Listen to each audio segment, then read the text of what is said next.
বিক্ষোভে উত্তাল কুয়েট ক্যাম্পাস। প্রশাসনিক ও একাডেমিক ভবনগুলোতে ঝুলছে তালা। 6 দফা দাবিতে বৃহস্পতিবার বেলা 11:30 থেকে 2 ঘণ্টা ব্যাপী বিক্ষোভ করে শিক্ষার্থীরা। এ সময় প্রশাসন ও বিভিন্ন রাজনৈতিক দলের ছাত্র সংগঠনকে প্রদর্শন করা হয় লাল কার্ড।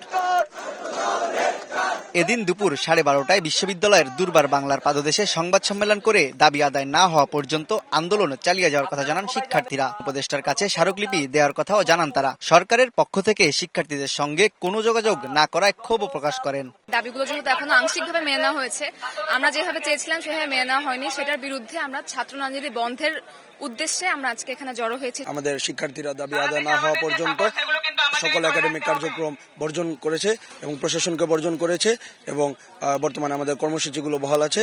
বিভিন্ন দিন বিভিন্ন কর্মসূচি হবে। নতুন প্রশাসন যদি আসতে হয় তাহলে আমাদের এই দাবিগুলো মেনে নিয়েই তাকে আসতে হবে। প্রশাসনকে বর্জন করেছি এবং প্রধান উপদেষ্টা বরাবর আমরা একটি স্মারকলিপি প্রেরণ করব।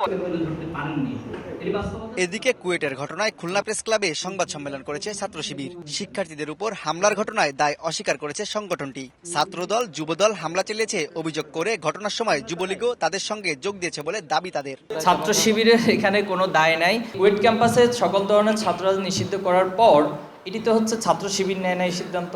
আপনি এখন ছাত্র শিবিরের উপরে এই দায় কিভাবে দিচ্ছেন? যে এটা কি আমাদের কোনো ভূমিকা ছিল এখানে? এখানে ছাত্ররা তাদের দাবি উত্থাপন করেছে। শিক্ষার্থীদের দাবির প্রেক্ষিতে বিশ্ববিদ্যালয়ের সিন্ডিকেট সেই সিদ্ধান্ত গ্রহণ করেছে। নিজ বাসভবনে উপাচার্য বলেছেন, পদত্যাগ ছাড়া ছাত্রদের সব দাবি মেনে নেওয়া হয়েছে। শিগগিরই শিক্ষার্থীরা ক্লাসে ফিরবে বলেও আশা তার। শিক্ষার্থীদের উপর হামলার ঘটনায় অজ্ঞাত 400 থেকে 500 জনকে আসামি করে বুধবার রাতে নগরীর খানজানিলি থানায় মামলা করেছে কুয়েট প্রশাসন। তানজিম আহমেদ, সময় সংবাদ, খুলনা।